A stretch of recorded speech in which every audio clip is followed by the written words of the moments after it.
Halo semuanya, Assalamualaikum warahmatullahi wabarakatuh.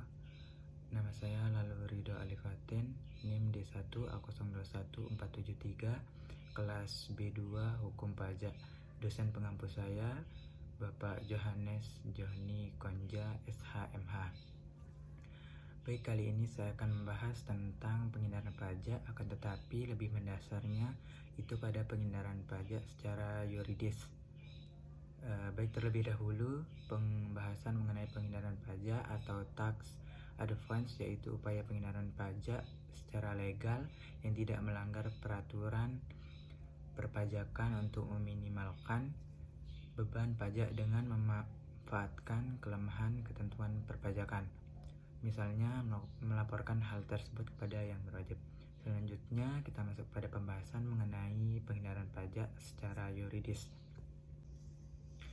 Baik, selanjutnya penghindaran pajak secara yuridis yaitu bisa dilakukan oleh orang-orang atau badan yang penghasilannya lebih tinggi dengan cara bermusyawarah untuk mengurangi pajak tersebut. Hal tersebut juga bisa mengakibatkan pengurangan kas negara yang berimbas pada menurunnya kemampuan negara untuk membantu masyarakat yang kurang mampu. Dan penghindaran pajak secara yuridis merupakan perbuatan dengan cara sedemikian rupa sehingga perbuatan yang dilakukan dengan tidak terkena pajak biasanya dilakukan dengan memanfaatkan kekosongan atau ketidakjelasan undang-undang. Hal ini juga memberikan dasar potensial penghindaran pajak secara yuridis. Contoh, di Indonesia untuk pegawai itu diberi tunjangan beras in natura, dan menurut undang-undang yang berlaku, hal ini tidak boleh dibebankan sebagai biaya penghindaran dengan cara perusahaan bekerja sama dengan yayasan dalam menyalurkan tunjangan ini. Perusahaan memberi uang pada yayasan dan yayasan menyalurkannya kepada pegawai dalam bentuk beras.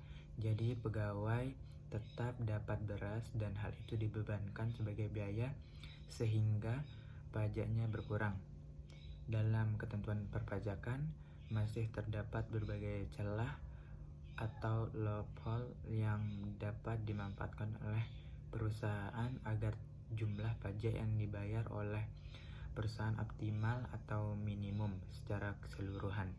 Optimal di sini diartikan sebagai perusahaan yang tidak membayar suatu pajak yang semestinya tidak harus dibayar, membayar pajak dengan jumlah yang paling sedikit namun dilakukan dengan cara yang tidak elegan, tidak menyalahi ketentuan yang berlaku.